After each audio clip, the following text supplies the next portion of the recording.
He sought permission of the Viceroy Lord Minto to discuss political situation in the backdrop of John Morley's speech.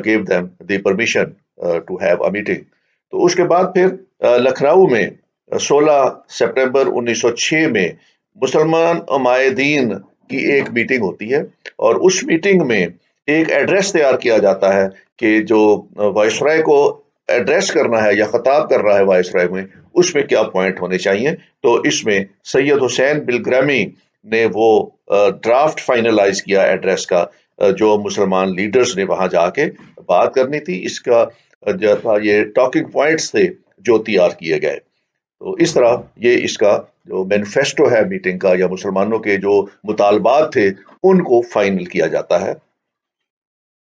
The deputation included the members from Bengal, Punjab, UP, Bombay, Madras, Sindh, CP, Deccan and Delhi. تو جتنے بھی یہ اس وقت صوبے تھے اس میں تمام کو نمائندگی دی جاتی ہے. ان 35 افراد جو اس ڈیلیگیشن میں شامل تھے ان کا تعلق بنگال سے تھا، پنجاب سے تھا، یو پی سے تھا، بامبے سے تھا، مدراس سے تھا، سندھ سے تھا، سی پی سے تھا، دکن سے تھا اور دہلی سے تھا. تو تمام انڈیا کی جو لیڈنگ ایریاز تھے ان کے لوگوں کو، اور جو مسلمان عمائدین تھے ان کو اس میں ریپرزنٹیشن دی جاتی ہے. The members of deputation were drawn from the Muslim elite class. اس میں مسلمانوں کی elite class تھی، جو اس وقت کی اسٹیٹس تھیں ان کے جو راجاز تھے وہ ان کو شامل کیا گیا، ان اسٹیٹس کے جو رولرز تھے ان کو شامل کیا گیا. اور اس میں جو اس وقت بیرسٹرز تھے، جو بڑے ٹریڈرز تھے ان کو شامل کیا گیا، جو ری نون رائٹرز تھے ان کو اس میں شامل کیا گیا. Most of the members of deputation were connected with the علی گڑھ movement. اور ان میں سے آلموسٹ ایسے لوگ تھے جو علی گڑھ تحریک سے کسی نہ کسی طریقے سے منسلک تھے، یا آل انڈیا محمدن ایجوکیشنل کانفرنس کے ساتھ وہ کسی نہ کسی طریقے سے منسلک تھے. تو یہ وہ لوگ تھے جو اس وقت اپنے زمانے میں جو ایلیٹسٹ کلاس تھی یا ری نون مسلمان تھے ان کو اس وفد میں شامل کیا گیا تھا.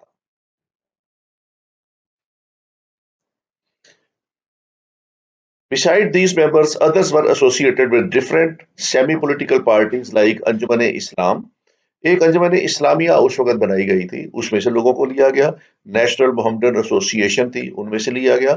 اسی طرح ریجنل ایسوسیشنز بھی مسلمانوں کی بنی ہوئی تھی، پنجاب میں بھی بنی ہوئی تھی، سندھ میں بھی بنی ہوئی تھی، بنگال میں بھی بنی ہوئی تھی. تو ان ایسوسیشن سے بھی لیڈنگ لوگوں کو اس وفد میں شامل کیا گیا.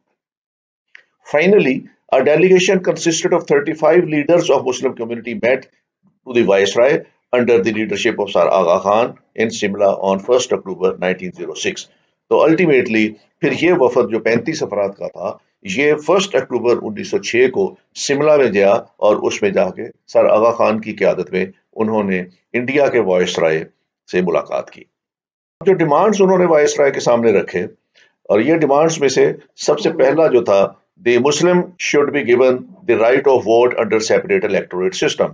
تو سب سے بڑا مطالبہ ان کا یہ تھا کہ مسلمانوں کو ایک سیپریٹ الیکٹوریٹ سسٹم دیا جائے اور مسلمانوں کی سیٹیں مخصوص کر دی جائیں، اور ان سیٹوں کے اوپر صرف مسلمان کانٹیسٹ کر سکیں، اور وہ مسلمان جو ہیں وہ لیجسلیٹو کونسلز کے اس طرح ممبر ہو جائے، اور وہ مسلمان سیٹوں پہ ہوں، اور وہ صرف مسلمان ہی اس پہ الیکشن کانٹیسٹ کر سکتے ہوں.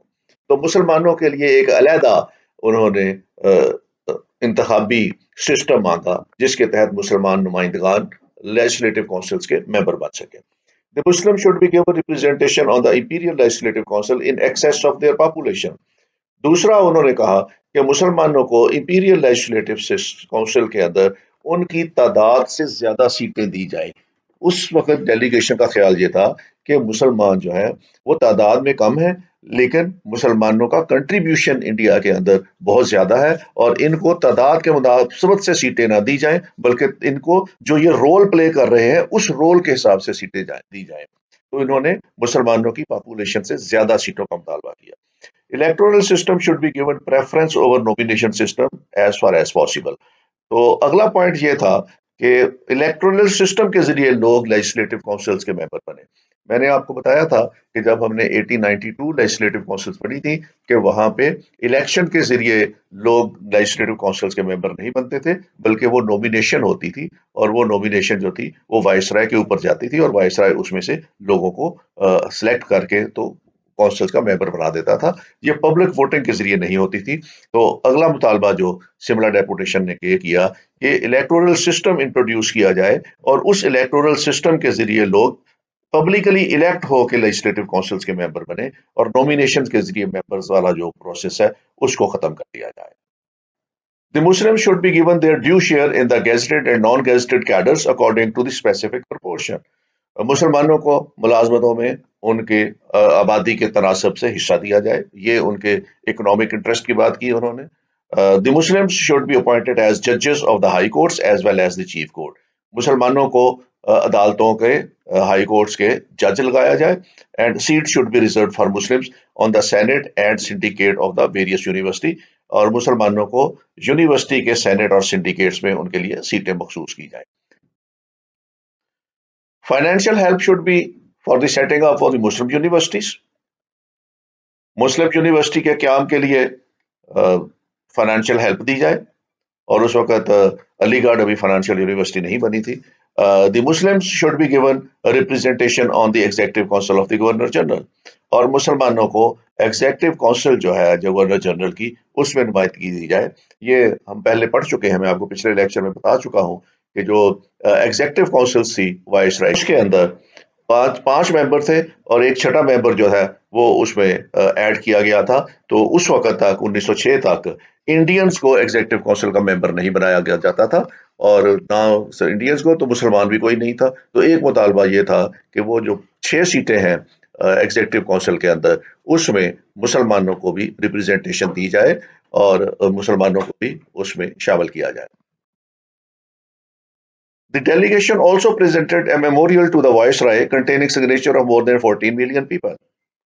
تو اس میں انہوں نے ایک میموریل بھی وائس رائے کو پیش کیا اور اس پہ انہوں نے پہلے ایک کمپین چلائی تھی جس پہ لوگوں کے ان مطالبات کے اوپر مسلمانوں کے سگنیچرز کرائے جاتے تھے. تو 14 ملین جو سگنیچرز تھے وہ اس پہ ہوئے تھے. تو یہ ایک انہوں نے دستاویز بھی اس وقت وائس رائے کو پیش کی.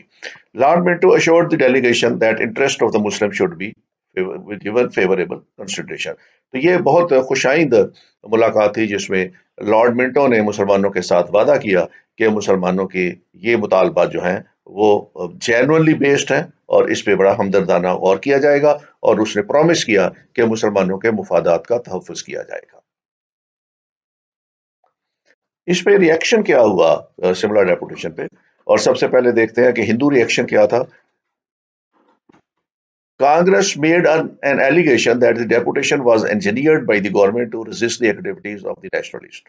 سب سے پہلے تو انہوں نے اس پہ یہ الزام لگایا کہ یہ وائس رائے صاحب نے یہ جو بھی شملہ ڈیپوٹیشن بلایا ہے یہ انجینئرڈ ہے اور گورنمنٹ کا سپانسرڈ ہے, اور اس کو بنانے کا مقصد یہ ہے کہ جو نیشنلسٹ موومنٹ چلا رہے ہیں ہندوز اور on the platform of Indian National Congress اس کو کم کیا جائے یا اس کو ختم کیا جائے یا اس کو رجسٹ کیا جائے.